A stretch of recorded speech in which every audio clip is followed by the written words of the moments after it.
All right, the wait is over. Scream 5 or Scream 6? Which do I think is the better between the two?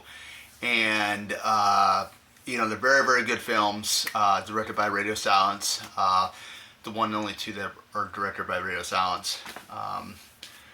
And I'm going to tell you right now, I think 5 is the better film. Um, you know, this is the third time we go back to Woodsboro. We, we do get Gale and Sydney. We get Dewey, even though they're not the main focal point of the film. It's the Carpenter sisters, especially with Sam's backstory. But I like how the grand finale takes place at Stu Macher's house, which Amber Freeman, her parents bought the house, and she's literally been obsessed ever since, knowing the history. So I thought the final showdown was really awesome there because it kind of resembled so much of the first film, where that's where the climax of the first film takes place is at the Macher house. The other thing I really enjoyed about it was the fact that this was Sydney and Gale double teaming to take on Amber. I thought that was pretty cool. Getting to see them, it took two of them to take her down, which I thought was pretty awesome. What more can you say? You can't get enough of Sydney or Gale. The thing with 6, what I liked the most was the return of Kirby. I know a lot of fans did not like. I know some. Well, I wouldn't say a lot, but I think I know some fans didn't like how she was introduced. It was a little silly how she was introduced when they show her when Bailey goes in and she's at the table. I think she has her legs up on the table and she's sitting back in this executive chair or computer chair. I thought that was pretty funny. Special Agent Kirby Reed. I thought that was good.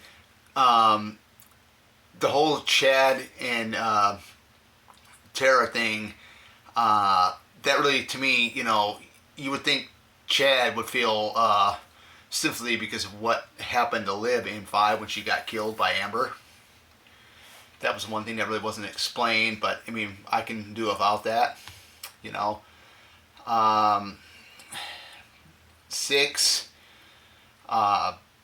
there's another thing I didn't really care much for about 6, and that was the fact that Gale didn't have a big role in it. Like they kept hyping it up. She didn't. But I look at it this way. Who knows when we get to Scream 7 what's going to happen?